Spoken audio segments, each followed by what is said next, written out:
this point, what we should be able to do with matrices, the operations that we've already studied in the earlier sections. You should be able to add a matrix to another matrix, subtract a matrix from another matrix. You should be able to do two kinds of multiplication. Scalar, which remember just means multiply by a single real number value, or multiply two matrices together. All right, and then there's the special type of matrix rule that we can use called transposition, where we can rearrange the rows and the columns and allow us to multiply and add things that we wouldn't normally be able to multiply and add. Well, just like with, when we learn numbers way back when, you learn to add, then you learn to subtract, then you learn to multiply, and then the next step would be to divide. And so the next natural question would be, is there matrix division? The answer to that is an emphatic no. There is no defined matrix division.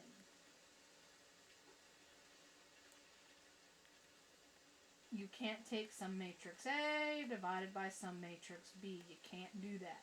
Undefined. Right. They haven't defined matrix division. You can't do it. All right. So the answer to matrix division, there isn't any. Right. You try to do it on a calculator. Calculator will give you error message. You can't. You can't take a matrix divided by another matrix. It's never been mathematically defined. All right. Well, if we can't do division, what can we do? So what we do instead of division with matrices is we do matrix inversion, which is akin to the reciprocal idea with numbers. All right, when I can get a matrix to multiply by another matrix to give me my one out, that's matrix inversion. All right, that's the closest thing we can get to division. Now, it's very specialized. It only works in special cases. Only works with very special types of matrices. So it's a very limited process. All right, matrix inversion, first of all, only works if my matrix is squared. If I have a non-squared matrix, I can't invert it. So if I've got a 3 by 2 or 2 by 3 or 2 by 1 or 1 by 5, can't do it. Done. Can't find the inverse. Doesn't exist. So matrix inversion only works if my matrix starts out as square. And then if I have a square matrix, I'll get a square inverse. And we call the inverse as a raised to the negative 1, which the negative 1 stands for the inverse. That's a inverse, which is also square. That inverse works like the reciprocal. If I take a times its inverse, or the inverse times a, I get my identity matrix out. Whatever size my a was, that's the size of identity out. So if a was a 2 by 2, and it had an inverse, a inverse would also be a 2 by 2. If I take those and multiply them out, I would get I sub 2. They would multiply out to that identity matrix, which again is the 1 for matrices, and it would work in the other direction as well. If it has an inverse. So first of all, I'm limited to only square matrices, but not every square matrix actually has an inverse. This is important. Some do and some don't. Right? Some square matrices. So again, inverses for matrices are very, very limited. Where real numbers, it worked for everything but 0. So it worked for almost everything, except for one number. Matrices, that's not true. It actually works for a very small set of matrices. You can't do matrix inversion for very many matrices. Only square ones, and even in the square ones, not all of them have an inverse. Some of them do, and some of them don't. Alright, so again, some do and some don't. If it has one, it is unique. So if a square matrix has an inverse, that inverse is special. There is only one inverse for each matrix where the inverse exists. If the square matrix does not have an inverse, we say it's singular, and that's actually what your calculator will spit out at you. That's why we use that terminology. It'll say error singular. Now, error singular means its inverse does not exist. And we will be there's the by-hand method. If you look at the book shows you the by-hand method, which has to do with Gauss-Jordan. We are not going to do the by-hand method. We are going to use the calculator. All right, so the first question is, suppose I have two matrices, and someone tells me they're inverses. All right, so matrix A is an inverse of matrix B, and vice versa. Well, how can I check that what they're saying is true? So remember, what has to be true about inverses is this statement. If they are inverses, they have to be square. And when I multiply them in both directions, they have to give me the identity out. And so to check this, you multiply. And again, I'm just going to use the calculator since the calculator will be what we're using for matrices. So I'm going to plug my matrix A into the calculator. So I'm just going to plug these into the calculator. So again, I'm going to go to my matrix key. I'm going to edit matrix A.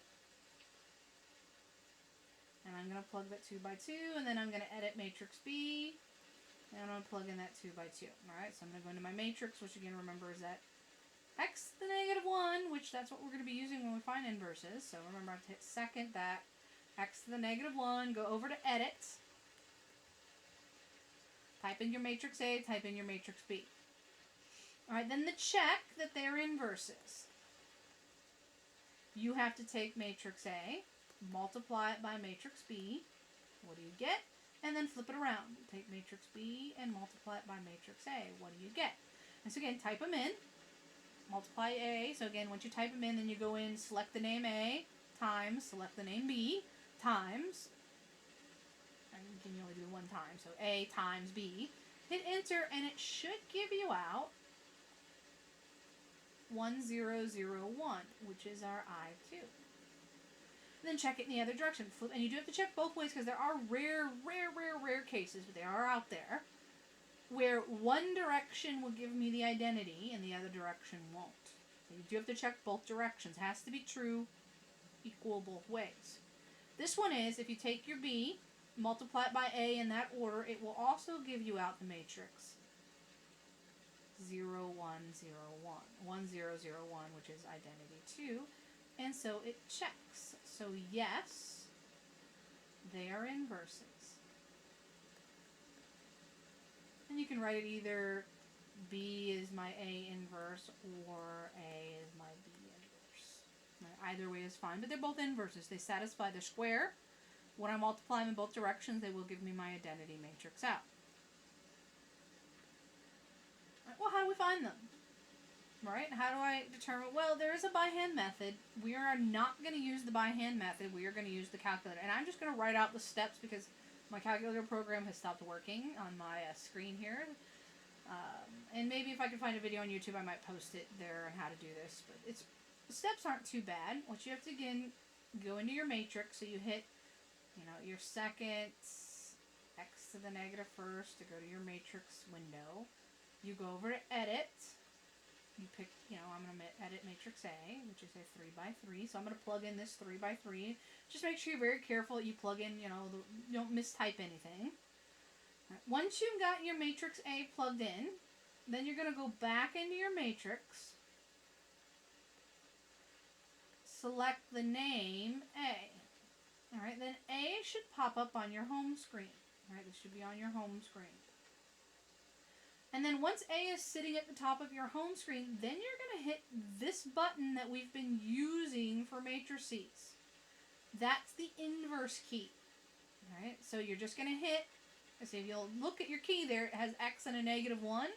That's your inverse key. That's the negative 1. And you do, then it should pop up a negative 1. You don't want to hit raise to the negative 1 because that's with numbers, finding a reciprocal. This is with matrices. You have to use the matrix key in order to do the matrix inverse. And so you just select that same button that we've been selecting. You just don't hit second this time. And it should pop up a negative 1 and then hit enter. And then it should give you your matrix A out, which should also be a 3 by 3. So give me a second while I type that out. Again, type this in. Pop that up on your home screen. Hit that inverse key that we've been using for matrices, the matrix inverse key. And then you hit enter, and it should give you a 3 by 3 matrix, which is 4, negative 1, negative 3, negative 2, 1, 2, negative 1, 0.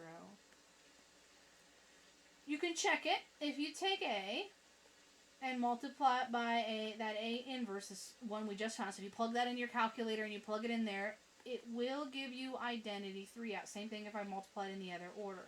That A inverse times my matrix A will give you identity 3. And so it does check. Alright? And so that's the process that you use. And like I said, I will see if I can find a good video to pop up there on YouTube in case you need help with the how to how to do this on your calculator. Because like I said, my calculator program has stopped working, so I have to just explain it to you. Alright, the second one. So do the same thing. Go into your matrix, which again is second, that inverse key. Go to edit. Type in your matrix. So again, since it's a matrix B, I'll type it in the matrix B. You can put it in matrix A, it really doesn't matter. Just as long as you remember where you put it. It is a 3x3, so when you type it in, make sure you're careful when you type it in. So type in that matrix B. Alright, then go back to matrix. Select the name that you put it in. I would put it in matrix B. And then pop up matrix B on your, and then matrix B should pop up on your home screen. Then hit that inverse key without hitting second. Should put a -1 on the outside. And then enter. Alright, now this time, you get an error message. You get error, and then it says the word singular. Alright, singular is telling me B does not have inverse. And that's fun. A lot of matrices don't have one. About 50-50 chance that they do or they don't. And so matrix B is singular, meaning it does not have an inverse. It's not invertible. And we're done. We just say singular, not invertible. Alright, the last one I wanted to do because this one comes out ugly. And a lot of times they will come out ugly. It comes out as ugly, so you have to hit your fraction key. So same thing, you go into your second, hit that, matrix, which is that inverse key, go over to edit. Again, I like to keep it consistent, so I'll put it in matrix C, which is a 2x2. Then you go back into your matrix, select the name, put it in C. Alright, so C should pop up on your home screen. Hit that inverse key to raise it to the inverse. And this time it's going to give you ugly fractions. So it gives you ugly decimals. Alright, blah, blah, blah, blah, blah, blah, blah. Gives you a bunch of ugly decimals. So what you're going to do is then you're going to hit your math key. And you're going to pick the fraction. Alright, so hit math, fraction, enter. And then what will pop up on your home screen, it'll pop up